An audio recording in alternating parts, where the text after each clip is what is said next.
Welcome to the JP8 Report. This is James Pierce coming to you today with episode 64.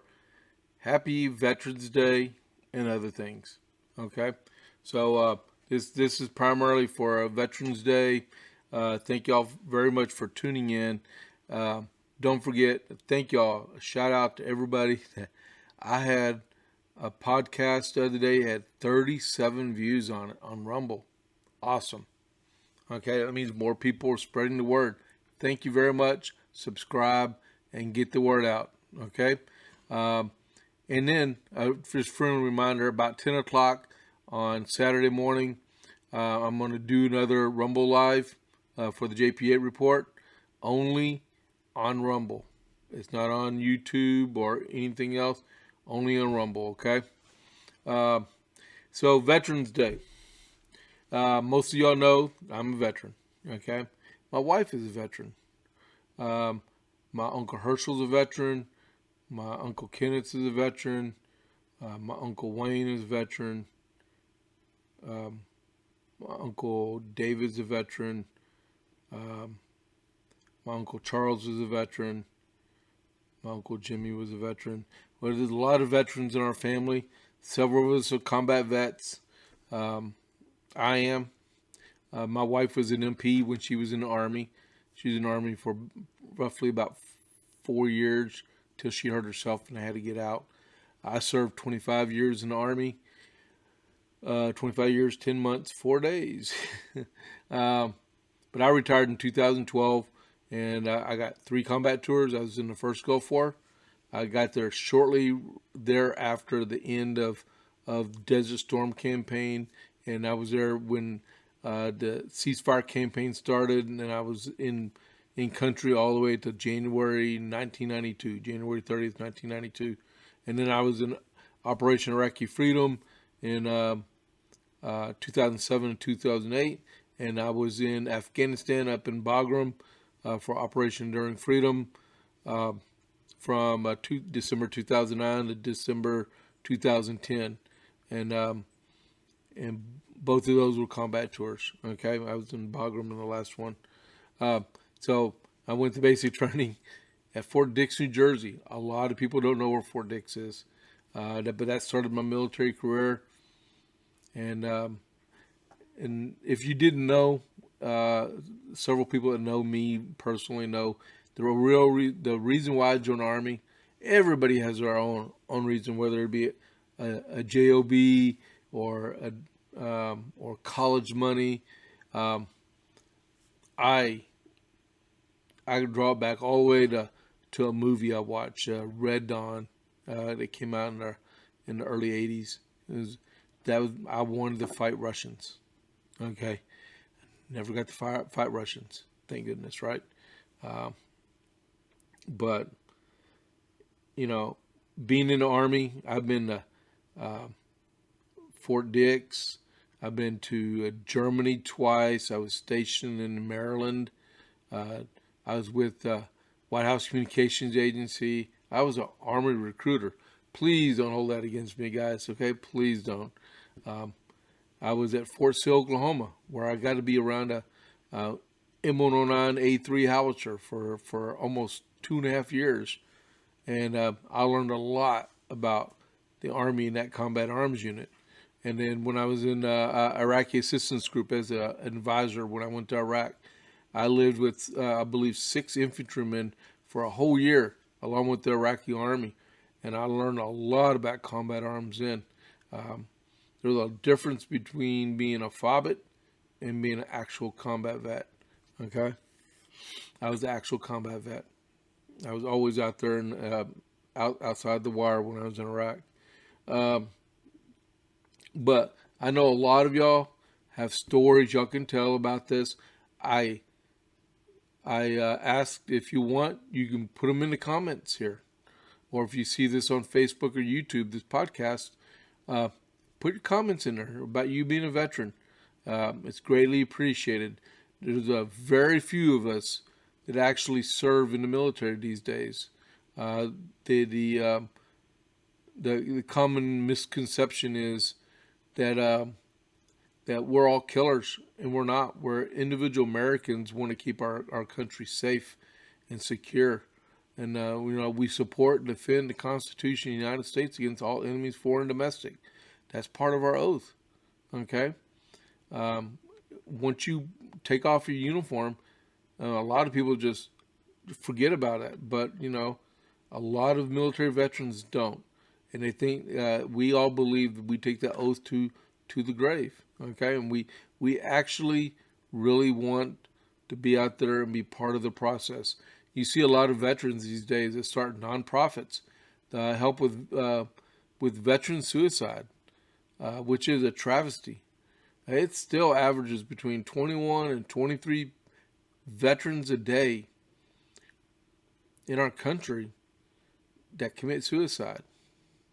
Our church, we have a Wounded Spirits program in our church to talk to veterans and other people about things that go on in your life with depression and stuff, that people take the quick way out, saved and unsaved. They take the quick way out thinking they're making a point, and all they're doing is hurting people all around them.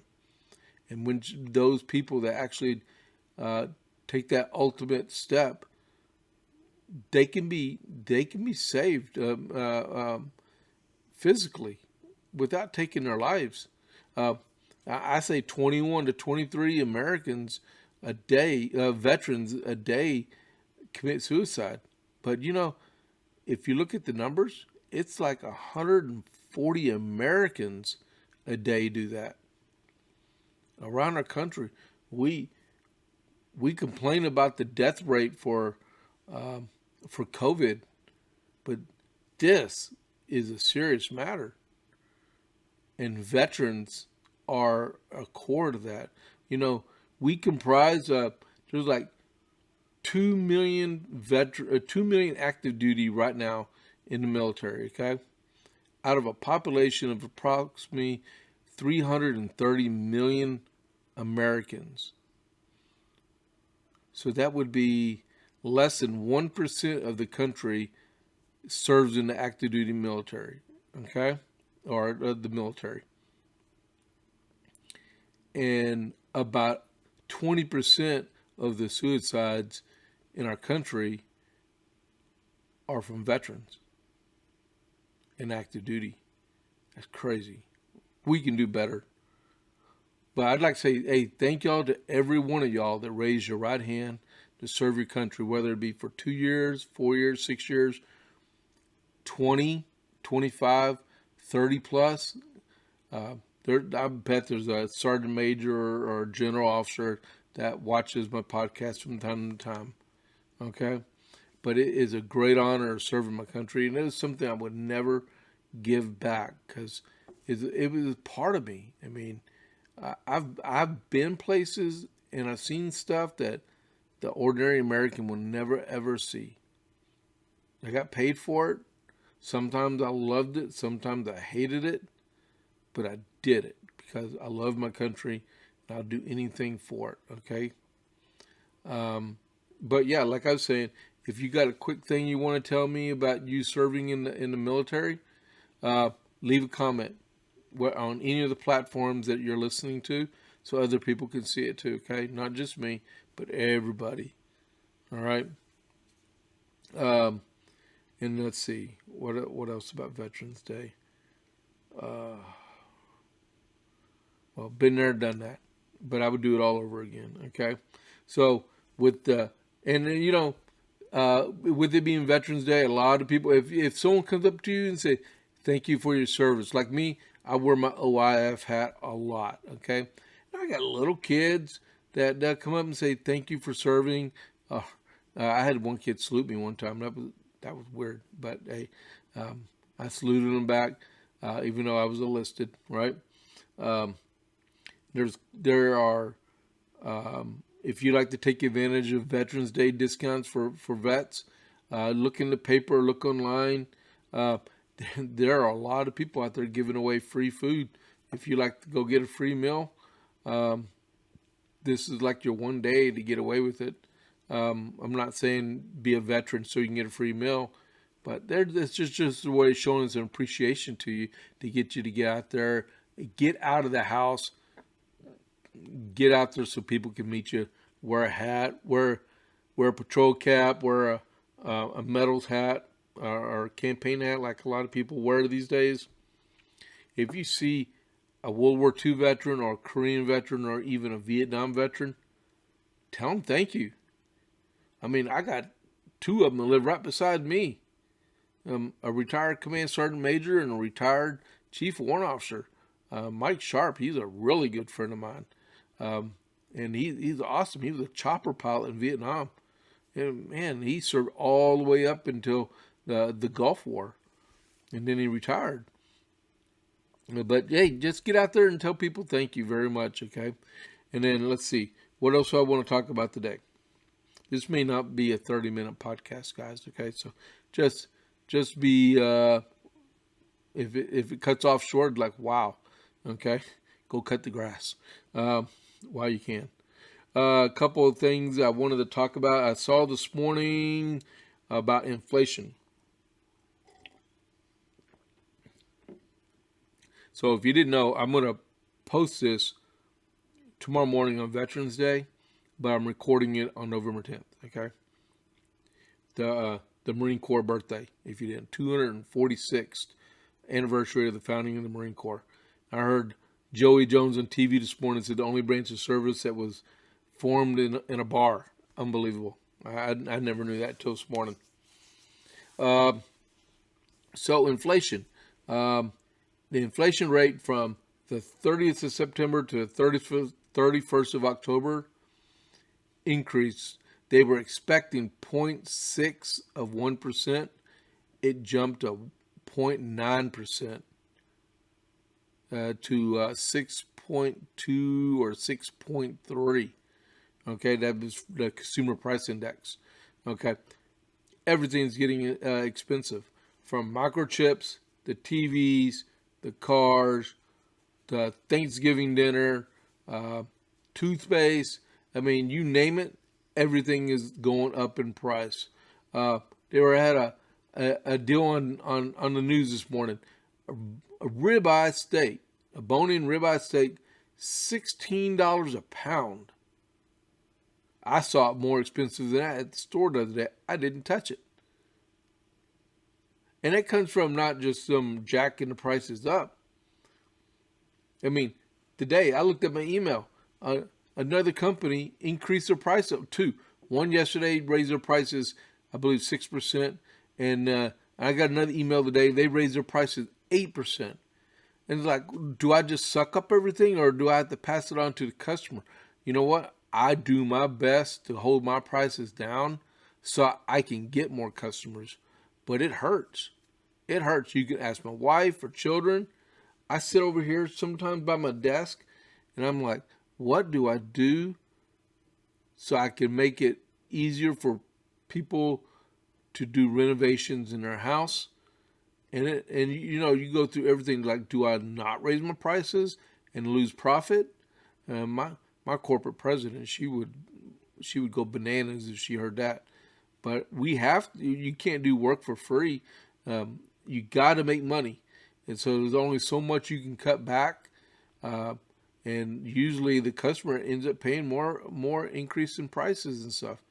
But they get a really quality job. But, you know, what happens when you price point a customer out the window? You won't be able to do anything. Okay? But, you know, gas here in Texas, almost everywhere it's over $3 a gallon now.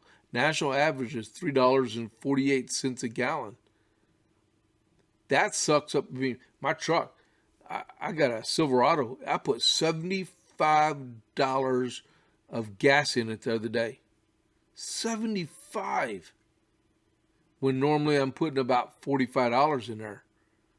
Well, you know, if you do that like 3 times a month, you just lost about $75 right there. The price of gas has already gone up, 50%? 30 to 50%, depending on where you're buying it from. How does the average American, Biden said that they're not going to raise taxes on the average American under $400,000. But this is a regressive type environment. Inflation cuts through everybody, everyone. And if you got a young person trying to make it on their own and makes $12 or $13 an hour, well, we'll even put it that where with the Democrats, 15 for a good quality of life, but you jack up the prices of everything 15 to 20%. How do they survive on that without going back and living with mom and dad? You got people that say, I'm not going to work for you unless I get $20 an hour. It's like they're extorting more pay raises out of the employer. But what happens then? The employer's got to raise their prices up to justify the labor movement. You have a school system in Seattle. They just gave the school a 4-day weekend because the teachers they have teaching decided they want a long weekend because they've been overworked. They need to get back in those classrooms. Okay, this mandate stuff is killing people, literally. They're like, I'm not taking a chance, I quit, or they're laid off. And you got people actually working themselves to death because there's no one else to replace them. What else do I want to talk about? But yeah, that inflation, they said that was the largest increase in inflation in 3 decades. 3 decades for y'all Gen Z's watching, that's 30 years. A decade is 10 years. So 30 years, okay? 30 years. That would be back almost to 1990 when the first Gulf War happened, okay? And the dossier is the next one I want to talk about. When I started recording, Durchenko, he entered a plea of not guilty of lying to the FBI. He's about to get hammered. If the U.S. attorney says that you lied to the FBI, they're not going to make that stuff up. He's going to get it unless he's playing for a plea deal. But Jake Sullivan, he's the NSA advisor for the country. I believe he's on borrowed time, and I hope they find more people. And I hope they expand this investigation. This dirty politics, like it's all over the country. I mean, President Trump is right. The system is rigged against everybody. But they need to get the dirty people out of politics and keep them out.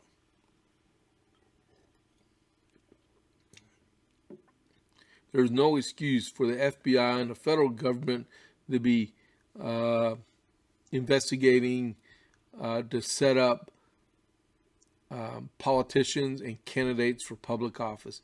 The media needs to be fair. They need to give the good and the bad of every politician out there, not to take sides. That's not their job. Their job is to be free, the free press out there. Fair and balanced used to be the motto of Fox News Channel, which is very true. It should always be like that. Sometimes it is, sometimes it's not. But if you listen to CNN, they can't even get 1 million viewers to even watch one show. The whole day long. The whole day long. I mean, you got some liberal correspondents on there. They're opinionists, like Hannity and Tucker and Ingram. But if you're going to be an opinionist, you need to be able to get viewers or you're doing no good. And they're not. They're not. And neither is MSNBC. But you need to be fair about what's going on and stuff. But that dossier, there are a lot of people that's going to get in trouble over that. They pretty much caused an impeachment, endless investigations, people losing their jobs, some people being embarrassed for the rest of their life for stuff they didn't know. I I heard KT McFarland, she was on TV yesterday, said her career was ruined by that dossier for her being accused of something she never did. She never did. So take that with a grain of salt about what you listen to and what's coming out, and wait for the truth with the Durham investigation. But the truth be told, if you're involved in that dossier or the cover up, whether you a retired FBI agent or a current one, or in the CIA or NSA or State Department, anywhere, you need to be held accountable for what you do. There's no excuse for it at all. And in local politics, you got to watch it too. I mean, people try sleight of hand operations all the time. Well, it's no big deal. We're just trying to get elected. You know, like I saw a picture of a politician the other day at a watch party, and he had a candidate. He was there. He was still on the city council. He had a candidate for another seat on the city council there, and then I saw 1, 2, 3 other city council office holders in the same room as this guy. So we had 4 out of 7 city council members plus a candidate. You know, in Texas we have the Open Meetings Act, and you have to have a published agenda, because the perception of reality is it's reality. Whether they said anything or conducted any business about what's going on, the perception is that it happened. And there needs to be an agenda cut showing that there was no scheduled business to be partaked in at that gathering. So if you're doing it, it's wrong. Campaign finance reports. There's already been 2 published: the 30-day and the 8th-day reports. We're looking for the 8th for the final report, or the quarterly report that comes out after January. A serious matter. Texas Election Commission will ding you. I know someone that got dinged for $250 for not filling it out correctly. And then in Texas, this coming Saturday starts the primary signups for both Democrat Party and the Republican Party. I don't encourage people to go to the Democrat Party. I only encourage people to go to the Republican Party. And you need to be Republican to go to the Republican Party. All right? I already got an email this morning from our county chair showing the different offices that are available countywide. There's the chairman of the Republican Party of Coryell County, and I'm sure the Democrat one is open too. And then there's the big race out of all of them is the county judge. Okay, and it said all the constables. I think only a couple of the constables, but county commissioners 2 and 4 here in Coryell County are open for election.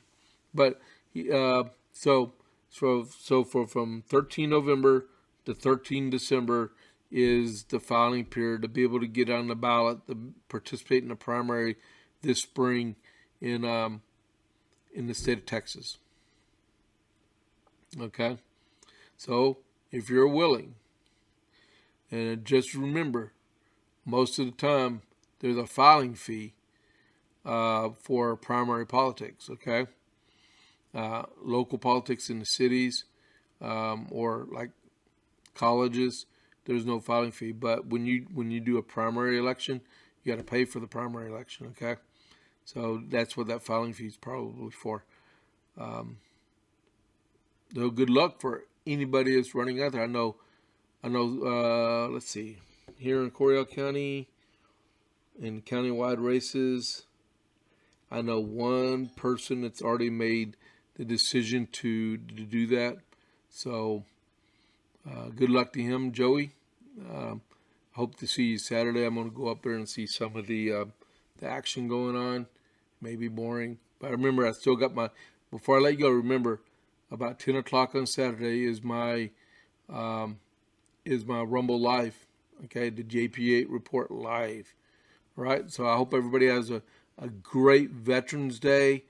Get out there, let people know who you are, what you're about, and if they say thank you for your service, tell them you're welcome. Thank you very much. All right. Well, this is James Pierce, JP8 Report. I'll catch you on the flip side, and I am out.